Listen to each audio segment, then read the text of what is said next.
the patient was brought to the emergency room and was treated for 2 months. After 2 months, the patient finally recovers, but still needing rehabilitation within the hospital. Therefore, the nurse gives instructions from the doctor to the patient. However, there is a cultural dilemma. Mayong adlaw, sir. Ako gali si Nurse Nika. Gipadala ko ni doktor para mag-update sa mga health condition, sir. According kay doctor, normal na imo laboratories, kag okay naman imo physical na exam. Overall, sir, ayaw ka na, sir. Pero advice ni doktor, mas stay ka tiganay sa hospital for pilang ka weeks or days para sa imo nga rehabilitation or physical therapy para magabalik imo nga kusog sa pang-adlaw-adlaw. Ay, mapapitig ko yung nurse. Daw kamahal mo na siguro pag galastos sa hospital sa buong nurse na plano ko yung sa buong yata ni nurse na pwede lang ako makapasurwan mo pala ako. Ay, wala akong may magastuhan. Wala kami korta yung pagulong sa ako. Hindi, kung okay lang tayo nurse, mas pinili ko din yung magpasurwan mo, magpahilot-hilot. Eh, walang ikot yung korta, nurse.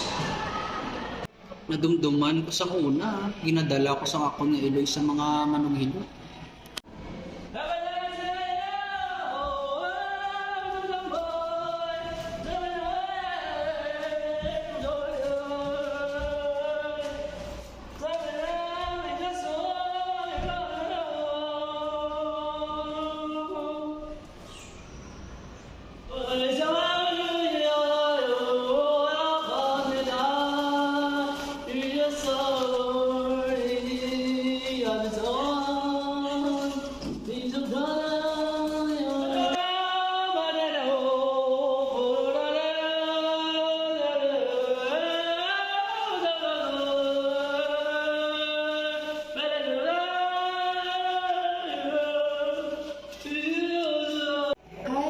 Sir, sige sir, respeto ko na sir kung ano din dakpan mo sir, na lugar din ang mo sir.